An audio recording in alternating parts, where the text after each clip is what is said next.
Black Power, Black Beauty, Black by popular demand. This is Black's History Month, a 28-day celebration of Black exploitation films.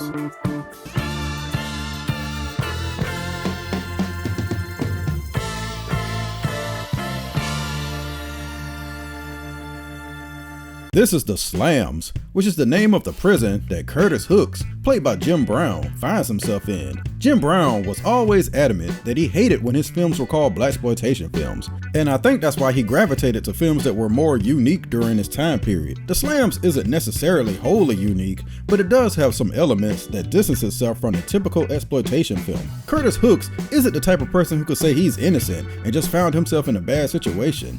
Nah, he's knee-deep in the game and starts the movie attempting to do a heist with two accomplices. They rob a few mob guys of $1.5 million, or $1.5 million as everybody in the movie keeps saying, and right from the start, they try to double cross him because he refused to take the heroin that was also present. That was unfathomable to his partners. The black man doesn't want the smack? Ah, hell no, something's wrong. Barely escaping with his life and the cash, Hooks dumps the drugs, hides the money, and then promptly gets caught and arrested by the cops when he passes out from blood loss. He goes to prison and finds out that word travels fast in the criminal underworld because everybody knows that he has the money.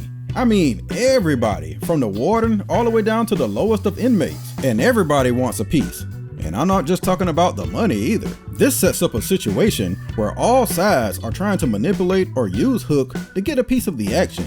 Yeah, just a piece. Most of them are nice enough to let Hook keep some of it. How benevolent of them. I like how Hook shows no real allegiance when he gets to prison.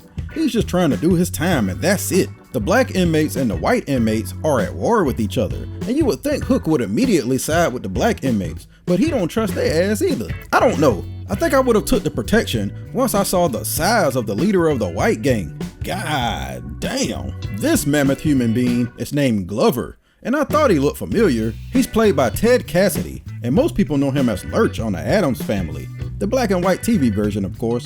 It's weird seeing Lurch with long hair and talking. Very careless of you getting your black ass sent here.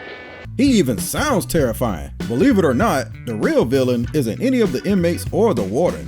It's the black captain. I don't think I've ever seen a man so persistent to get money. He harasses Hook and his girlfriend Iris, played by Judy Pace, constantly, even going as far as to visit Iris on his off days. He's a villain, but it's hard to take him serious. He's more of a annoyance than anything else. Jim Brown is just Jim Brown as usual. I like Jim, but the thing about Jim Brown movies is that the plot and the other actors usually work around him. Jim just needs to look menacing and say cool one-liners. I get the impression that you can help me, you know?